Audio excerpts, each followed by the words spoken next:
Bueno, vamos a ver en este video las diferentes audiencias que hay en un procedimiento penal en nuestro nuevo sistema penal acusatorio. Específicamente vamos a analizar el caso de Renato Ibarra, que es un caso reciente. Renato Ibarra es un futbolista famoso que fue vinculado a proceso por violencia familiar, tentativa de feminicidio y tentativa de aborto.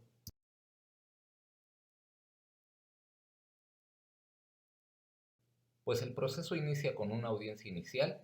Es en esta donde el Ministerio Público pone a disposición ante un juez de control al o los imputados, en este caso, tanto a Renato Ibarra como amigos y un hermano. En esta audiencia inicial pues se les tiene que decir de qué se les acusa, cuáles son los delitos por los que se les está o que se les están imputando. En este caso fueron violencia familiar, tentativa de feminicidio y tentativa de aborto, ya que la esposa se encontraba embarazada. Las víctimas pues fue su esposa y su cuñada, es decir, la hermana de su esposa.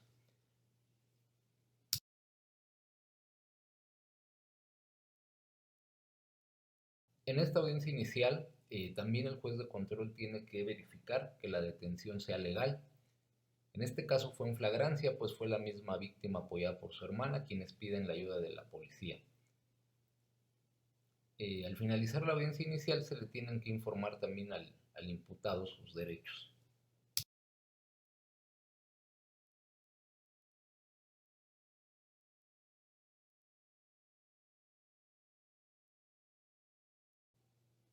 En esta audiencia inicial, los imputados tienen un derecho, apegándose al artículo 313 del Código Nacional de Procedimientos Penales, que consiste en que pueden determinar si en ese mismo momento se les vincula a proceso o solicitan un plazo de 72 horas eh, para poder ellos presentar más pruebas, agregarlas a la carpeta de investigación y que tenga el juez de control mayores armas para determinar si se les vincula o no a proceso. En este caso, sí solicitaron la ampliación del plazo, y el Ministerio Público, pues también apegado al artículo 154 del Código Nacional de Procedimientos Penales, solicitó al juez de control medidas cautelares por correr riesgo a la víctima.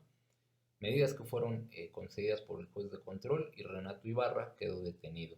El artículo 155 marca como medida cautelar prisión preventiva.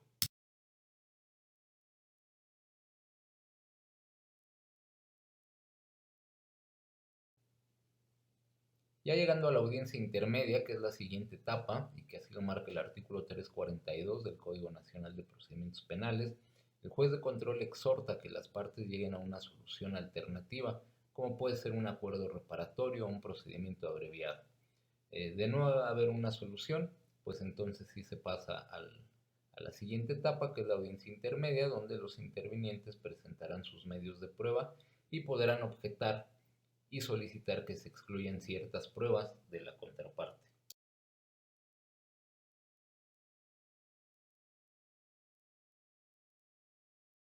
Audiencia intermedia, que también tienen que presentar las partes sus solicitudes y sus pretensiones, ya sea por sí mismos o por medio de sus abogados, en este caso la víctima de su asesor jurídico y el acusado de su abogado defensor.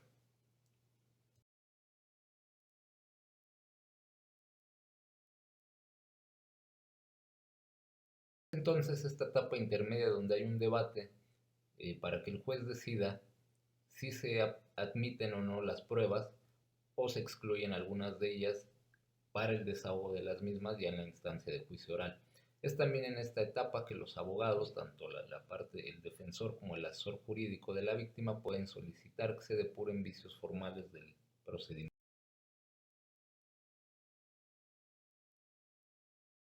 Las pruebas pueden ser de tipo documentales, tanto públicas como privadas, así como testimoniales y periciales. Se excluirán medios de prueba por ser abundantes, impertinentes o innecesarios, de acuerdo al artículo 346 del Código Nacional de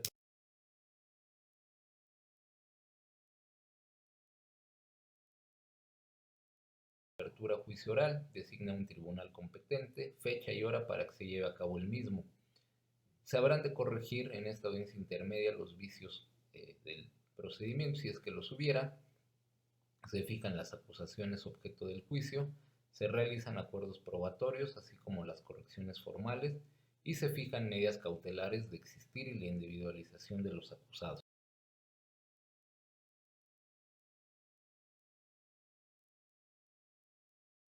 En la audiencia de juicio oral, todavía antes de iniciar, el juez vuelve a preguntar si han llegado las partes a una solución al conflicto. De no ser así, pues entonces se procederá con el juicio. Recordemos que en delitos de querella puede existir todavía el perdón. Es realmente la última instancia para llegar a un medio alterno de solución. De no existir, se apertura el juicio oral, respetándose los 5 principios rectores del sistema penal acusatorio, que son publicidad, contradicción, oralidad, concentración y continuidad e inmediación.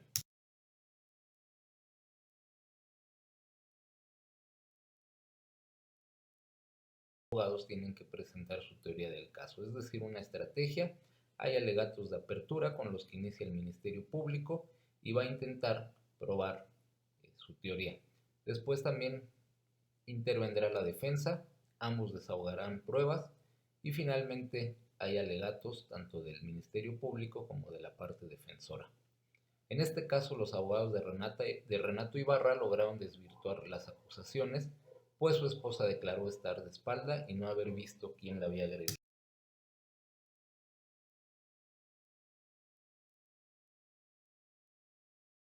Condenatoria, con la sentencia termina el proceso y el juicio. De ser condenatoria se fijarán las penas. En este caso a Renato Ibarra se le condenó a pagar un departamento, a dar una cantidad a su víctima y una restricción de acercarse a ella. Esto se logró al quedar desvirtuados los delitos graves y con esto él pudo salir de prisión.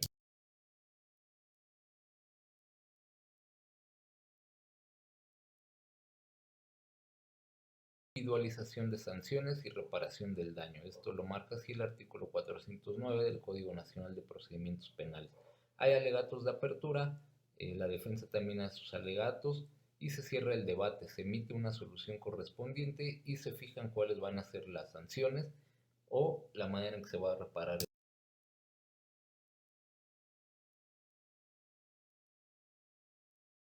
Eh, Hay una audiencia de apelación.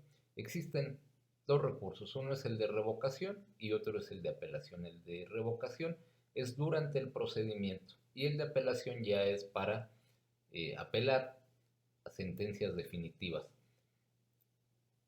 Con ambos se intenta anular o modificar una resolución. Sería todo, muchas gracias.